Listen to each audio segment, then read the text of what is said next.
just watched USA beat France in the gold medal game. Doc Rivers was there for a couple of the early round games, but this seemed like we were headed toward the LeBron, this is the whole thing, and Curry had this big game against Serbia down the stretch, and then 4 threes down the stretch against a frisky France team, and it became one of the greatest moments of his career, including the last 3 that he hit. I think might have been the best 3 I've ever seen him hit. He was being double teamed, end of the shot clock, flings it up, but I mean, you can't be surprised by this shit anymore, but this has to be way up there for him, right? Where would you put it? Yeah. One, when the significance, the game in Boston, the closeout game where, I mean, that's a world championship or NBA championship. I don't want, Noah Lau to get mad at me. So, but when you think about it on this stage, Bill, he makes those shots with what he has on the floor. He has Kevin Durant. He has all these guys around him, and they were watching him play at the very end. And I thought it was really cool watching Devin Booker and all the guys on the sideline, like doing the shot, ear shot, like as a kid. That's how impressed they were. It was awesome to watch. I mean, he just took the game over. Took the last 2 games over. Well, if you drew up the Olympics beforehand and you're like, here's what we're doing. We're going to have all the best young guys here, but we're also going to have LeBron because he's 39. We're going to have Curry, who has been in the limelight in 2 years. And we're going to have KD, who, hasn't really had a big playoff moment in the last 5 years, but is the best Olympic basketball player I've ever had. We're actually going to build the team around these 3 older guys and keep our fingers crossed that all of them have moments down the stretch of the medal rounds. And it happened. LeBron, had the car keys for the whole tournament. KD hit some big shots, had the biggest shot of the Serbia game. And Steph was kind of the closer both times. But just as a pure basketball fan, I mean, watching those guys have been in the league for so long, these superstars. But watching the LeBron Curry, that little pick and roll play they ran at the top, where does that rank for you for craziest, most unstoppable? Like, what do you do? What's this? What is the defense supposed to do on that play? It was so funny. I was sitting there because I watched the game as a fan, but I'm a coach, and you can't get it out of you. The Lakers with Darvin ran a lot of that pick and roll with Reeves, right? And it was really good because Reeves was such a great roller. He could slip out and roll. LeBron would roll, but with Curry, that's a whole different ball game. They didn't want to switch it. They kept switching it. They had the first thing I would have put a guard on LeBron because they had a bigger guy on LeBron just because you knew it was coming. At least a guard, you have a fighting chance to guard Steph. And if they get it to LeBron, he's inside the 2. You live with it. But man, is it a hard play to guard? It's funny. A lot of things stood out in this whole run by the Olympic team. But what stands out to me every time, Bill, and you kind of hit on it, is the old guard. The young guys, if you remember in the early rounds, Anthony Edwards was the leading scorer, and all the young guys were the dominant players. And the old guys kind of sat around and enjoy. But when it came to winning time, it all changed. They couldn't get it quick enough into Steph's hands, into KD's hands, into LeBron's hands. Right. I remember the first Olympic that they won back after we had lost a couple. The same thing happened, but LeBron and Wade were young. And then at the very end of the Olympics, Kobe saved the day. He was the vet, and they gave it to him. Save us, please. That's how this felt as well. The other thing, and I've said this probably LeBron's entire career, if LeBron could just be a point guard, how good he would be. And in the Olympics, he basically was just the point guard. That was his position. He played point guard for most of the Olympics, and his passing and his basketball IQ, it just set everything up for everyone. He was amazing. The last thing, and I think the unsung hero in the entire Olympics was Devin Booker. Yeah. I don't think he got enough credit because he picked up full court every second he was on the floor. I thought he was the difference making Serbia with his ball pressure. As a matter of fact, I thought the U.S., the difference in the game against Serbia and the difference tonight is the guard play and the U.S. ability to pressure the ball and turn the ball and get teams out of their offense. But That was my take, just watching them all. KD is a different player, man, when he plays with all these other guys. He doesn't force much. He kind of lets it come to him. And the last thing is a lot of guys will benefit from this. Joel Embiid, who I thought struggled and was on and off, up and down in this with the Olympics, will be a better player. All of them will be better players. All the young guys, Anthony Edwards will be a better player. Because number one, I don't care where you win. When you win, you learn a lot of stuff. You learn, number one, how hard it is. And I think they will all take that back to their teams, and they will all understand winning is hard and a lot of stuff has to go right. I mean, think about the game against Serbia. Serbia has the ball wide open, up to with 54 seconds left, and they missed that three. If they make that three, we're in trouble. Yeah. It just tells you how many things have to go right to win a game. Even when you're that good, things still have to go right for you. Yeah, you called it winning time. I call it nut crunch time. Yeah. You had a lot of good stuff for there. I'm going to try to unpack a couple of things. The LeBron point, which I talked about a couple of podcasts ago, but I want your take on it.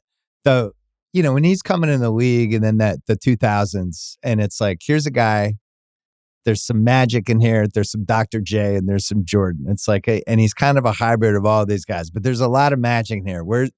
Where's this going to go? And then eventually he became a hybrid of a whole bunch of different people and he formed his own style. But there was always that magic piece.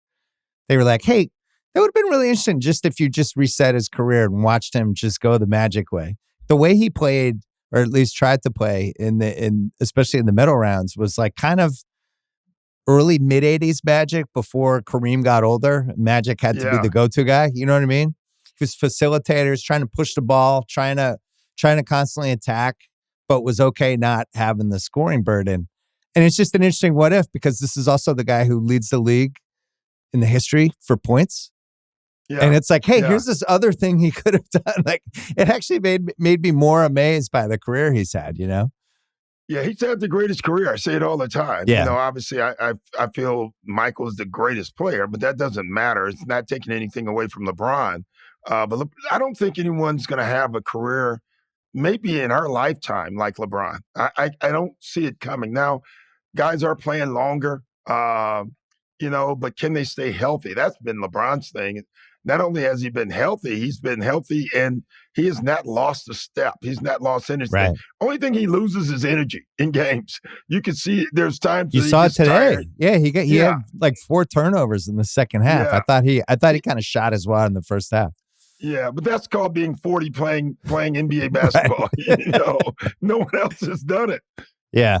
So you had that piece. Then you had this Curry piece where, they tried to make trades all summer. I know you're coaching the Bucks, so it's hard for you to talk about other teams, but they were pretty aggressively trying to improve the team because I think they know they have a window with this guy, right? And some trades fell through, and now they have a lot of different assets, and it's clear that they're going to wait until December, January range. LeBron's been in the same situation with the Lakers for the last couple of years, where on the one hand, you have these future picks and a guy's older. It's like, how much do we sacrifice for this little tiny window? But on the other hand, you watch basketball like we watched the last 2 weeks, and I didn't think LeBron was one of the best 10 players in the league anymore. Now I've had to reevaluate that because you're watching all these guys together. You're like, well, how is he not? Like these games, the more pressure that comes, you said it earlier, it's like, I trust KD, I trust Curry, I trust LeBron. Like, it's just, it moves into this different class. So if you're the Lakers now, I have to think, all right, what do we do here? And same thing for the Warriors, right? Like, you still have these guys that are magical. Both. I mean, all of us. Listen, Bill, I've coached for 24 years. I think I've coached for 24 years. You don't have a lot of real opportunities to win. You just don't. Yeah. And when you have one, you have to seize the day, not only with your staff, coaching staff, and with the players, but with the front office. You have to. Because, Steph has, I don't know, 3 more years, 2 more years, who knows? LeBron, each year he could retire. But right now, he's still one of the best players in the NBA. Think about the Lakers right now. It was funny. I was at a party last week in LA, and they were talking about the Lakers, and they said, "Man, the Lakers." I don't know. I said, "I know one thing. You give me the two best players, two of the top 10 players in the NBA. You have something. You always do. It makes everybody else around you." And kudos to Anthony Davis. Like, something's happened, Bill, I'm not sure what it is, but over the last year and a half, he plays more games. He's playing big games. He's healthy. He's consistently engaged as a rebounder, defensive player, which is, I think, that was the nitpick. It's like, can you do this? Are you falling down again? Like what? But it's there. I see it too. I mean, today he didn't get the ball once. He just got the ball when someone missed. Right. He had 4 of the 6 block shots. He's been fantastic, and his whole attitude. He had six offensive rebounds. Yeah, and that's what he does, and he's become that dominant Anthony Davis again. So when you're the Lakers, you're looking at, I have those two. Now, when you look at Golden State, you have Steph Curry. Yeah, Draymond is one of the smartest players. That's the other thing we don't give players enough credit for, Bill. And sometimes I remember Kevin McHale saying it when he was way old, maybe his last career. And he said, the thing about my age now is I see everything that I can do. I just can't do anything about it. Right. But right now you have a group of older guys who they're light years ahead mentally, and they can still do something about it. That's what makes Steph so dangerous. That's what makes KD so dangerous. And that's what makes LeBron so dominant. LeBron is beating people purely with his head. Right. He needs the athleticism, but he's just beating them with his head. But this is what happened with answers. This is what happened with Jordan in the 96, 97, 98 range, because athletically he slipped a little, but mentally and from a basketball IQ wise, he was at a whole other level. I got to say, that's one of my favorite things about watching a basketball career is when people hit that point where you're not like Anthony Edwards right now, where you can just basically physically and athletically do anything you want. Now you have to like use a little ingenuity, and you figure out how to pace yourself and steal some minutes and all the stuff LeBron's been doing that's going to be the final piece for Curry, because he's not going to be able to run around off of picks for 2.5 hours for 8 months anymore, I don't think. But he can pick his spots like he did in this medal round. Yeah, and that was the other thing that they all were allowed to do. But you're right. Listen, I had my days in class, but there were very few times I went into a test and I knew all the answers. Yeah. That's how LeBron and Steph and KD are playing basketball games. That's why they have the confidence. They walk on the floor and they literally know all the answers. They know the answers to any test that's going to be thrown at them, and it gives them an unshakable confidence. Well, I would include Durant in that too, because I still think the most, other than that last Curry 3, which was the moment of the tournament, when they're up to 93-91 against Serbia, 40 seconds left, need a basket, and they just kind of instinctively knew Durant was the matchup, and Embiid came, he kind of rumbled over to come set him a pick, and Durant's like, get the fuck out of here, I got my guy. And he did the same Durant shot he's been doing ever, but everyone on the court kind of knew that was the moment and the play and the shot, and that he was going to make it. And that's like, big one. Right. He made another big one tonight. Yeah, he did. Why the guy left to go trap Drew Holiday, who was inside the paint? I have no idea. But I think Durant was 1 second on the clock, and Durant makes it. Well, this was the shame of him leaving the Warriors in the first place, because the great thing about him is he's basically the most reliable 27-30 we've ever had in the history of the league, but he also doesn't really need the ball and can play, 2-3 different positions and guard whoever, and he's like this Swiss Army knife, but doesn't need to be ball dominant, like can kind of play any style. And that was what I loved about the 2017 Warriors, that first season he had. You watch and you're like, oh my God, like him and Curry, neither of them need the ball that much. This is unstoppable. Well, I was happy he left. I can tell you that. Yeah, you were like, yeah, you should go. You should get out of there. Yeah, if I had run into him, I definitely would have whispered that to him. I think it's time. That crazy game, that was against us with the Clippers, when Draymond came down and took I went to that game. Yeah. You remember that game? They started yelling at each other. And they start, it's funny, I didn't know anything about, we won that game. In overtime. Yeah. And then after the game, the media were asking me about the KD Green thing. And I'm on my end. I don't see any of that. Right. But I can tell you, all of us coaches like, I hope it's real. Well, in the playoffs before KD got hurt, like his last kind of great stretch, one of the teams they played was you. Yeah. And that was when he was like 35, 36 a game and was the best he ever played. So one of the things I love about the Olympics is the hierarchy, which you mentioned earlier. I have a tweet, which people feel free to make fun of, in April when Edwards was handing it to the Suns. And I was like, well, Booker's just lost his 2-guard spot to Edwards. This is a wrap. This is done. But from the get-go, it was clear the staff loved Booker, and Booker was fantastic. I mean, he shot over 60% from three, I think, for the whole tournament, pressured the ball, all the stuff you talked about earlier. The hierarchy, as it evolved, and we got to nut crunch time in both games, seemed to be Booker, Curry, LeBron, KD, and AD. But then Drew kind of right there as Swiss Army knife for what do we need? I guess maybe interchangeable with either KD or Booker. If we really need, like if there was an awesome guard on either of those teams, I actually think Drew probably plays and maybe they go 3 guards. So they did some 3 guards, but it turned out those were the 6 guys. Do any of those names surprise you? Booker, Curry, LeBron, KD, AD, and then Drew kind of right there. Were you surprised that became the 6?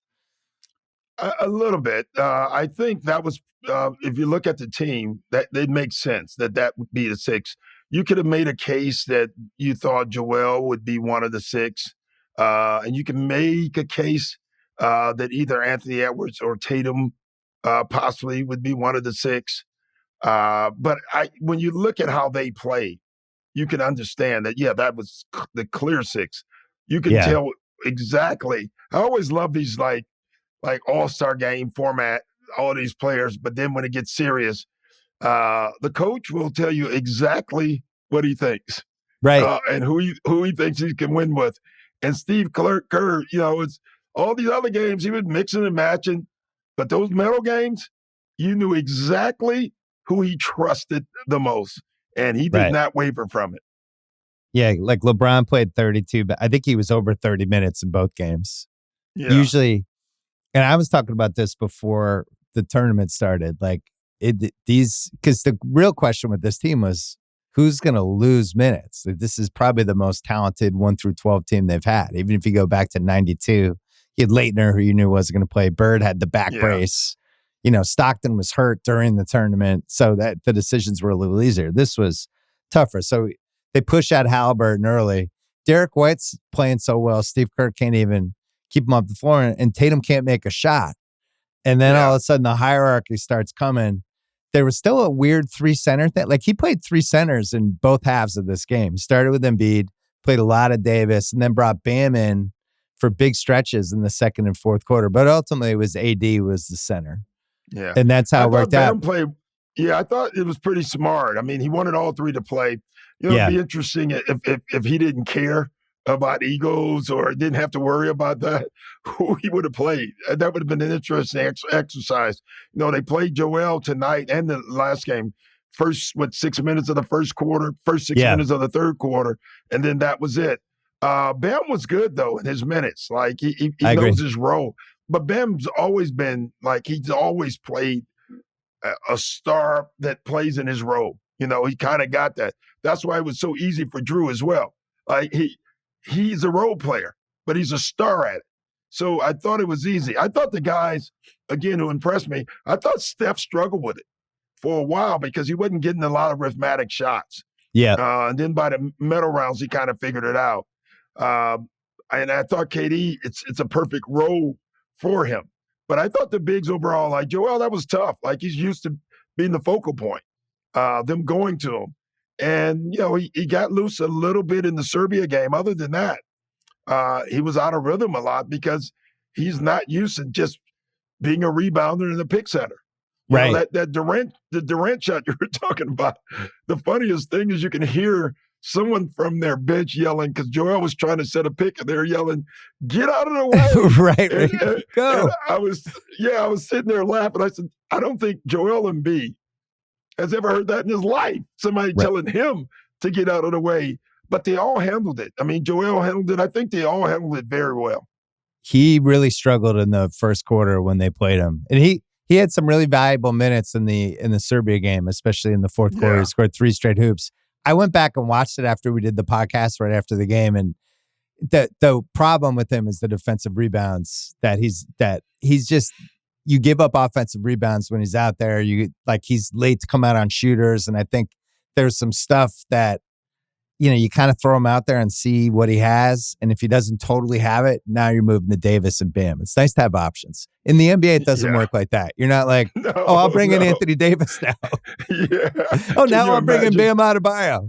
Oh, that'll be fun. I remember I was coaching a USA team. It was Flip Saunders was the head coach, and me and Tom Izzo were the assistant coaches. And we're going to win the gold, but Brazil they were playing unbelievable. This was Nene, Barbosa, Varejao, but we had never heard of them. They were that young, and they were killing us. I mean, they were having the game of their lives. And I remember in the fourth quarter, Izzo guy, he's like, he grabs my shirt. We have to do something. We're going to lose. And, I remember telling Flip, I said, Flip, we don't need any trick plays. We're better. Let's just run a normal play, move the ball, and get the right shot. And Baron Davis, if you ever go back, Baron Davis took the game over when we started doing that because he was better. We didn't need to throw a lob. We just needed him to play. But, boy, I tell you, all those guys, the way they played, it was just, Kerr didn't get enough credit because he had a lot of talent, and that's part of it with coaching. But I thought, for the most part, everyone bought into their roles. So the pressure of when you're in that FIBA situation, you have a better team, but you're in a sports movie, and the other team is the underdog in the sports movie, and they're hitting shots. Like Serbia 2 days ago was the best example of this, right? They come out, they're hitting everything, and it was like they have Jokic, like they're like a high school team built around one guy and some shooters trying to beat like the best team in the state. The pressure of that, especially with you have no momentum at all in FIBA, it's just chaotic. There's like no way to stop, timeouts. And it's just like, you just feel like you're on a skateboard going down a hill versus like, I don't know, games you've coached, like let's go 2008 Game 7 against Cleveland, like one of those type of games where you're in a little more control in it. Like, what's different about the pressure between those two situations? Yeah, it's a different pressure. There's a different pressure when you're supposed to win, And so when you're the USA team, everyone knows you have the most talent. There's no doubt about that. When you're trying to win an NBA title, there's a different pressure because you want to win the title. But you're not necessarily the best team. I would say when we beat the Lakers in 2008, most people picked the Lakers. They were minus 190 favorites. You guys were underdogs. Yeah, they were the favorites. Yeah, we were the underdogs, which still miffs us when we always talk about we were not ever the underdogs in our mind. But it is a different type of pressure. It's funny. Paul Pierce, I remember this, and this is not in the 2008, 2009, the year after we won, and we got out to that amazing start. I remember, I bet there were 7 games, Bill, that we absolutely should have lost. But at the very end of the game, we just won the game. That's what Serbia was the other night. Like I saw it, you see it coming. They look up and they're winning, and they see that score, and they're looking at that clock. They're not playing the same anymore. I saw that over and over. Teams wanted to beat you so bad that they actually got in their own way half the time, and I thought that happened the other night. Yeah, they were 0 for 10 in the fourth quarter. This game today was great, and we're going to remember it for the Curry threes. I think will be the legacy of it. That Serbia game, Kerr said it was the best basketball game he's probably ever been involved with. It sounded like he needed to think about it more. It really did seem like one of the great basketball games. And we've had some fun ones in the Olympics. 2008, you mentioned with Kobe against Spain in 2012, but I think that Serbia game might have been the peak when you think about that's the best Olympic game I've ever seen. Oh yeah, the 3 of the 15 best players ever, and then Jokic on the other side, and just the right guys getting hot for his team to keep them around. And the drama was nuts. I think it's the best Olympic game ever played, as far as talent, skill, and well played. It's hard for me to think of another game. And I've been watching the Olympics men. My uncle Jim Brewer played on that Travesty 72 with, the Munich. That was my uncle in that game. Oh, God. So I've been watching this for a Jim long Brewer? time. Yeah, Jim Brewer. I didn't realize he was your uncle. Wow. Yeah, that was Well, a they rough won. They game to got watch. stolen. They won the gold medal, and then it got stolen They away. they won twice. They Right. won twice. I still think it's awesome that all those silver medals are still sitting in the vault, and that Yeah. one player. They called them every year. Every year they call, and you would assume like at some point someone would say, yeah, for their kids, all knows. It's pretty cool. Yeah, because it was an absolute thievery. And one other thing that stood out, 10 years ago, the USA won because we were the better athletes. Now we're winning because of shooting. Our shooting was the difference in this game. It's amazing how it's flipped. We're the skill players now. We're the team. Our 3-point shooting won against Serbia, and the difference of the game today was just shooting. And 9 for 30 shooters. from France and 18 for 36 from USA. But that goes to why they built, and that's like all my Boston friends who. It's going to be, I'll just say this, it's going to be tough for Kerr when he comes for the Warriors-Celtics game in Boston. Oh, no doubt. You know what's going to happen. He's going to get the A-Rod treatment, but Tatum just wasn't hitting outside shots. He missed another one today, and I think they were really adamant about if you're out there, you got to be able to shoot and make open shots. That's it. Or make plays. And it was so funny, Bill. Today I'm golfing, and one of the guys is from Boston, Robbie. Yeah. And the first thing he said, "What's up with Kerr, man?" I said, "Robbie, what do you mean?" So what's up with him? Is he jealous? I mean, he was just he had all these reasons why Tatum wasn't playing, and he really believed that they kept Jaylen Brown off. They're trying to mess the team up. And I said, I don't think any of that is true, but we'll see. Well, welcome to about 12 of my text threads. It's like Steve Kerr, he's trying to end the Celtics dynasty before it begins. What does he have against Tatum? Even my dad, who's a pretty mellow dude, even my dad is like completely outraged. He was like, Tatum, we just won the title. Tatum did everything. I mean, you think like with the rebounding and the defense, and he got out there today, got some minutes, and I think all the Celtics fans were like, please have this go well, please. Yeah. But the bottom line is LeBron and KD are on the team, and those guys are going to play big minutes, and that's it. And every player on the Olympic team is used to being the best player on their team. And now you go to an Olympic team, and you're the 4th, 5th, 6th, 7th best player. That's different touches. That's playing differently. That's hard. It is hard. You see it all the time. Like, Coach K used to tell me the first couple of practices of the college season, all the freshmen come in and they've been the best player on their team. And now they're on the college team. And then those college guys, you think about it, there's going to be tons of college guys that make it into the NBA this year. And there's going to be a coach on every side. Hey, your job is to rebound and pass. That guy was scoring 35 last year. And so all that it's hard. Yeah, go stand in the corner. Hard. Go stand in the corner. It's like my usage rate was 30 on my own team. Yeah, what's the deal? And so it is different. Let's talk your personal experience with Steph and LeBron, because we'll start with Steph. I mean, Steph's basically in your family.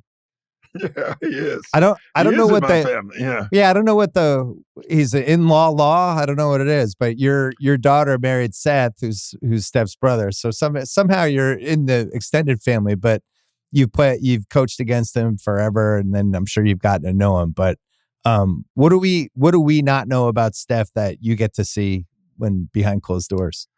I think you know it. You just don't see it. Is first of all, he's so high character.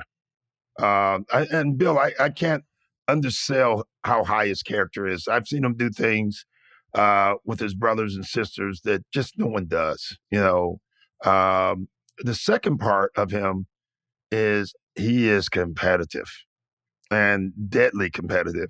I always joke with him. You get this schoolboy choir routine. Everybody loves you. You're this nice guy. And at the same time, you're trying to cut a heart out every time. Like he's a killer. Very, very competitive towards teams, towards individuals.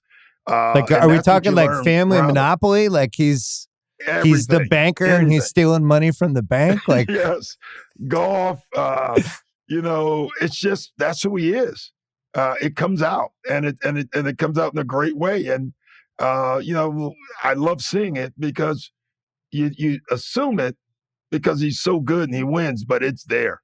And the challenges, even today, making shots, he's pointing to the crowd. That's not an act. That's real. And that's pretty cool to watch. Well, there's a certain level you can't get to unless you're just wired like that all the time. Like there was that famous Jordan stories about him betting people whose bags were going to come out first, but he'd already paid the baggage handler to get his bag out first. Like, that's just, I don't know how you shut that up. So you must have played golf with Steph a couple times, I'm guessing. Yeah. He's a little better than me, to say the least. Yeah, I was going to say, he's like a prodigy. He's pretty good. Talking shit. Then he's really good, but his father is right with him. As Steph said, the difference is his father plays for 12 months a year. Steph says, I can't do that yet. So when he retires, he'll be really good. All right. And then LeBron, who you're going against with your team, and you guys are trying to break him. Yeah, he actually leaves Cleveland. It was a semi-break and goes to Miami. And then you had that chance in 2012 to really, I think, break that Miami team up if you win one more game. Instead, he puts a bunch of chest hair on. His whole career changes. And then you see from that moment to now, what's different? I thought that was the biggest game of his career, Game 6. I thought it was the biggest game. I'm sure he'll say other games, but we had them on the ropes with an aging team. We were not that talented. Other than, we still had our big three, and Rondo was still pretty good. I think Rondo was injured in that series. And that game in Boston is really, if you remember, he made threes. He was shooting the ball. Yeah, it was all jump shots and just surgical 20-footers. Yeah, something he had never done. So, but to me, what the biggest part, there's a lot of things with LeBron that I love saying. How he could overachieve with the fanfare that he had coming in is absolutely amazing. I mean, he was only set up to fail. Right. When you think about it, he was on the cover of Sports Illustrated, the second coming of God, and he overachieved. It's a pretty amazing thing. The other two things is watching his growth.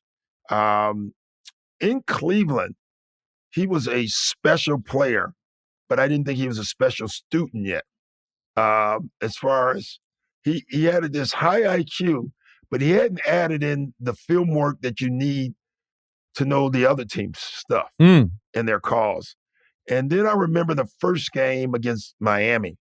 He was yelling all our sets out to the other guys, and I don't think it was Thibodeau. It might have been whoever my assistant was. And I said it.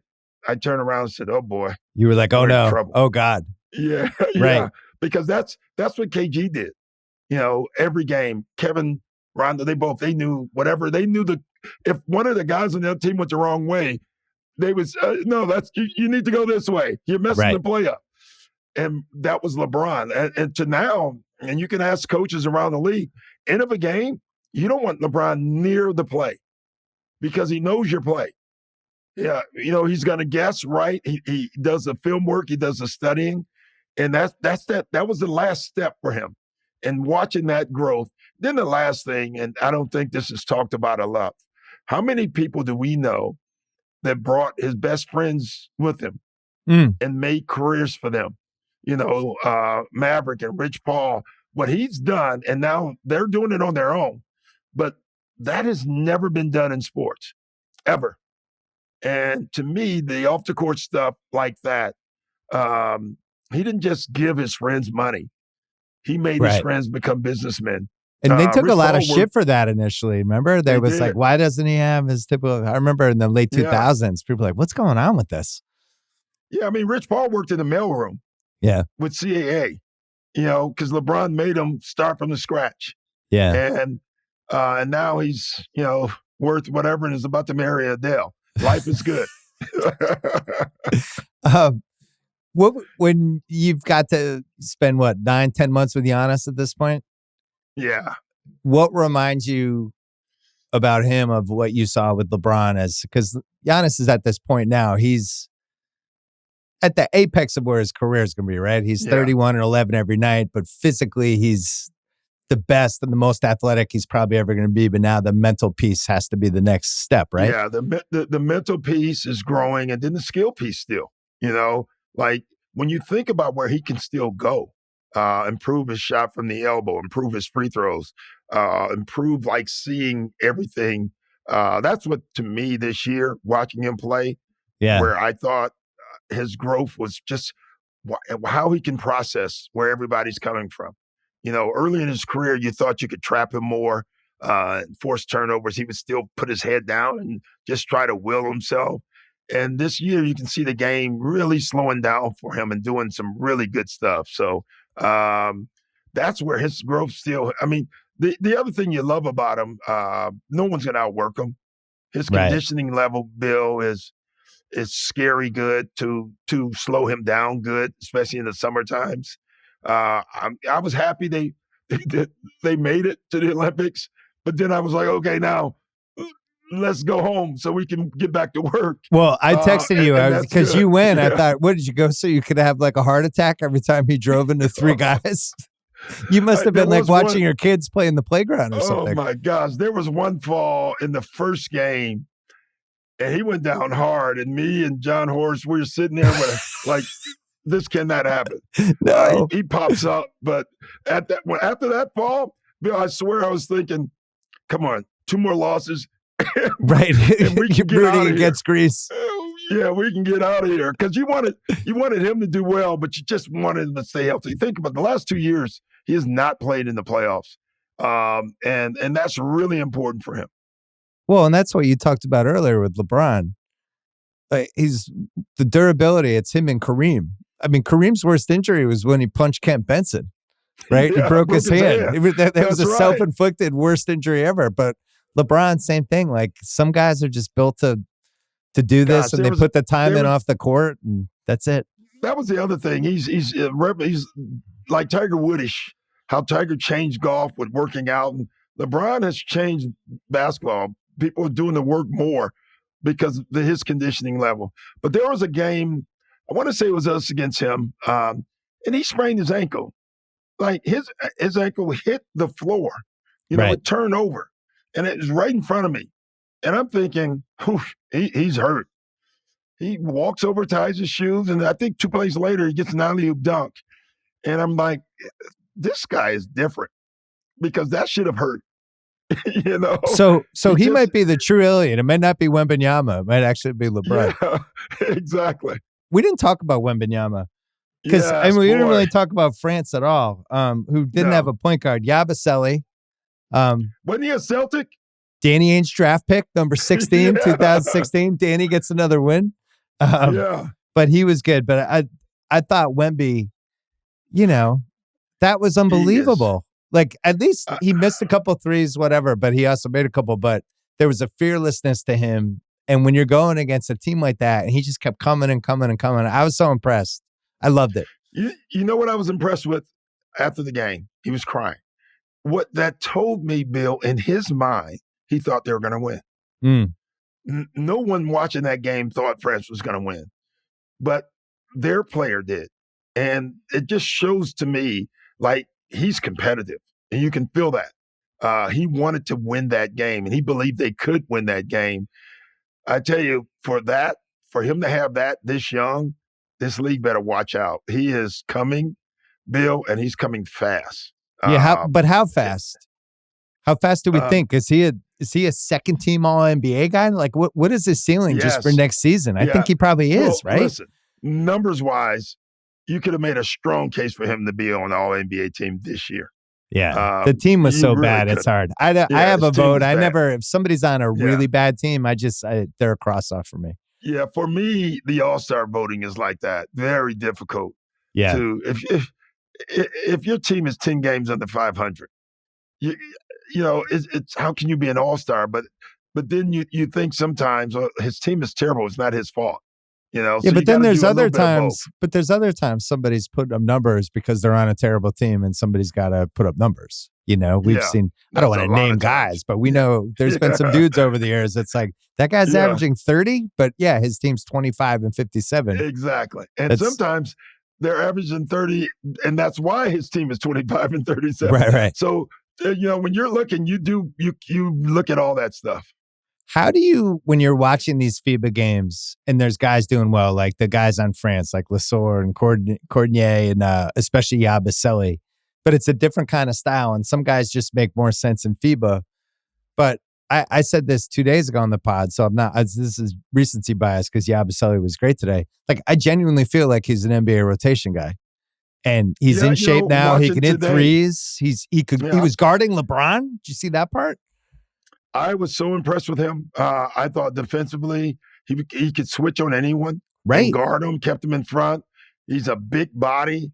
Where he's really changed his game is he was never a shooter, and now he's shooting the heck out of the ball. So and he's a moose down low. Well, he's in way better shape, but kept his strength because when he was at Celtics, he was just overweight. But now he had enough strength. Like LeBron really tried to put his shoulder on him a couple times, and he didn't move. So and he's also grown up. Like he has a toughness level about him. So yeah, he could be a rotation player for sure in the NBA now. He was the one guy that jumped out. It's hard to tell with some of these dudes. You watch somebody like Lesor, and it's like, all right, we've seen like the Kenneth Faried types, and they can get minutes, but you had Harrow, who was probably one of the best versions of that. Yeah. How many rounds am I going in the playoffs if I'm playing 25 minutes with somebody? Like, that's where it gets tough. But Yabusele, I think, is a rotation guy. Like, there's no question. No. The way he shoots, and what I was impressed with also is his ability to just kind of fit in. He didn't force many shots. He let it come to him. Really impressed with him. Jokic, we just got to mention quickly. Because I was arguing with your friend Eddie Johnson about Jokic because he was like, oh, Embiid, Eddie's an Embiid guy. He was like, your guy Jokic, he couldn't come through. And I'm like, Eddie, nobody's ever gone through a gauntlet like that and kept their team in the game. Like, he had one of the best 13 players in the game. He's going against Embiid and Bam and AD. LeBron's guarding him in the fourth quarter so the center can roam. Like, I thought that was insane. What did you think of Jokic in that game?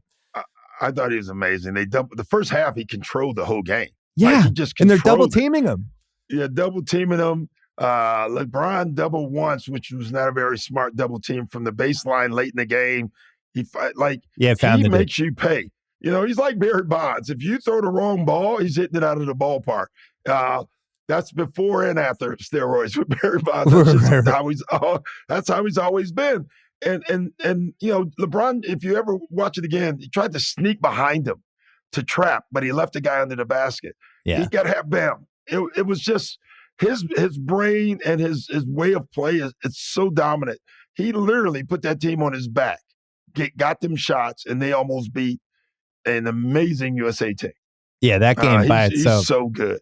That was by itself a documentary. I do. My curiosity, and I pushed Joel to play for USA, so I was part of that when I was there. But man, I was watching the game tonight just for fan's sake, and I was thinking, oh man, this has been an interesting game if Joel, Wemby were on the same team. Right. Like how would the U.S., because they would have had Bam and Davis, but really those would have been the biggest guys other than Durant. Yeah, I was thinking who else would they have, what would be the other big that they would have gotten the USA team? It honestly might have been Chet. It could have been. It could have been. But it's funny. I'm looking at it and like, wow, this game would have been interesting. If it was an in shape Embiid with Wemby and then Gobert as the backup big. As the backup? Not nothing. My gosh. It would have been interesting.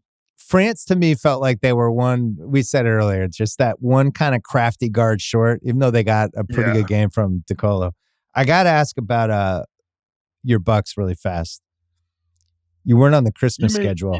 You mean us? And thank God. I'm so happy about that. Well, I know you were happy because now you get Christmas with your family, but Giannis, multiple MVP, one of the faces of the league, and usually that Christmas schedule is all the faces. Now, granted, they have the most talent they've had in 30 years, and you want to get Wemby in there and all this stuff, but I kind of did a double take when I saw Giannis wasn't in one of the 5 games. Like, this is one of the guys. Like, Is there a case building here for everyone is sleeping on the Bucks, or am I nuts? Well, or you're not I allowed to don't talk think about this because you're just going to put it on the no. whiteboard. I'm going to put it on a whiteboard for sure, Bill. No You know that. Christmas. We weren't good enough for Christmas. Put that on the whiteboard. Yeah, I'm going to tease them about it for sure. Listen, when I first saw it, I was shocked. I was surprised. Was I angry? No. We've lost 2 years in a row in the first round. Yeah. And, some of this, you have to earn it. Like, we've lost that. So now we have to get it back. I think it'll be a wake-up call for everybody. And at the end of the day, we want to be playing at the end of the year anyway, not on Christmas Day. This is the most coach-like you've sounded. Yeah, this is the most. You're in coach mode. I like it. Well, I'll build the case for Giannis for this season. Jokic, it's been a love fest. He's won 3 MVPs. LeBron, Curry, KD, that generation getting all the flowers right now. Tatum just won a title. Embiid won the MVP 2 years ago. You got Shai Gilgeous-Alexander. They're the favorites in the West, OKC. All these teams, you go down the line, and we saw a lot of them in the Olympics. Luka sitting there. He just carried his team to the finals. And Giannis, it's like, this is funny how the league works, where you have all these stars, and sometimes guys and then they notice, and all of a sudden you put the big chip. So I think this is good for you. Big chip on the shoulder season for Giannis coming. There's for our whole team, Bill. Like, I know we were injured and all that, but we still lost. And good teams don't like to lose. They don't like to lose in the first round. We've had an impressive summer. When you think about the money we had none.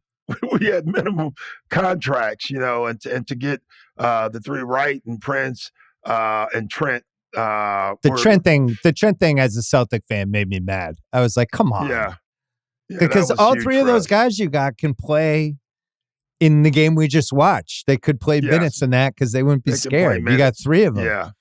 Yeah. So it was a great summer that way. The work has been good. So I'm really looking forward to it. I can't wait. It's rare. Bill, like, there's a lot of years, 2008, 10, you have teams you can't wait to get to work with. And I think this is one of them for me, for sure. Is this the most talented the league's ever been since you've been involved in the league? It's got to be right up there. It's getting deep again. I would say in the mid to late 80s. I was going to say, that 90 to 93 range. Yeah. Everybody was deep. And Bill, you forget, like, when I started, there was 23 teams, right? Right. So if you take 7 teams away from the NBA right now and spread all the one thing I would say in my first 6 years, I always thought the benches on the other teams were amazing. Like, the benches would come in and run you out of the gym. And you don't see that anymore, especially with the salary structures and all that. Yeah. But the teams with the great benches now, it will do them favors later. So that'll be an interesting thing to watch through the season, through everybody. Yeah, that was a big advantage for the Celtics last year because their bench could actually extend leads. I think that's going to be OKC, one of the best cases for them. Yes. As you look at just the youth and the durability of just young legs and the ability to move people around. And the stockpile of picks the Clippers gave. that too. Yeah. How are we feeling about the Clippers opening the new arena? It's going to be interesting. Have you been to the arena? I have not been, but you have to go. It's James Harden and Kawhi Leonard who just was told to leave the Olympic team. So I don't know how I'm feeling. Yeah, I think they're going to be pretty good still. I love like the Batum pickups and all that. And the big 3 era may be kind of lost now. It's really the best 2 and then everybody that fits around them. And so, they had turmoil with those 3 guys. Paul wanted the ball more. Yeah. James is running the show. And to me, James should run the show. That's what he does. And that affected, and Paul goes through to Philadelphia. So, but the league right now, you think about the East. I mean, Philly had a great summer, a lot of great pickups. We're going to be healthy. We've had some pickups. The Knicks, the Celtics are the Celtics, and the best Knicks team we've had in 30 years. Yeah. So it's going to be pretty interesting. Interesting East. Orlando kind of hanging around, waiting for. And listen, they had some great pickups. Picking up Pope was huge for them. Right. A veteran guard, that's what they needed. Miami is Miami. All Cleveland. the guys are back. I think Cleveland kept all their dudes. Yeah. So it's going to be a hard East this year. It's going to be deep, and you're going to have to earn wins. We even talk about Indiana, who made it to the Eastern Yeah, Finals. we probably should have mentioned them. Right. Yeah. So it's just going to be a tough one, and that's good. All right. Before we wrap, your 3 favorite things about the Olympics 2024 basketball edition. What's number 1? Curry today? My 3 favorite are Curry. Curry today or just Curry in general? Curry the last 2 games. But Curry today was special. I don't know if he was more special in the qualifier, the game before that. But either way, those 2 games to me were my favorite moments of the Olympics as far as the basketball part to watch. My second one would be Wemby. Like the way he played today, how emotional he was. You know, for a guy that loves basketball and the coaches, that just says a lot about you. And that was pretty cool for us. Then non-basketball, the track and field, man, the women. Oh man, it was amazing watching. You know, you think about track and field, they play once every 4 years. You know, they have the world championships and all that, but it's the Olympics. Yeah. And just watching them all, I just watching them all was so amazing to me. So I think Paris is the best Olympics that I've seen maybe ever. Everything stands out. It's been beautiful.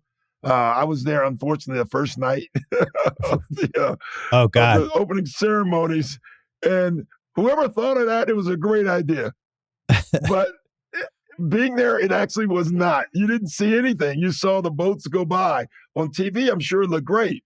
But thank God. You know what the best break I've ever had was Greece was the first country, because they're always the first country. And we got to see Giannis with the flag.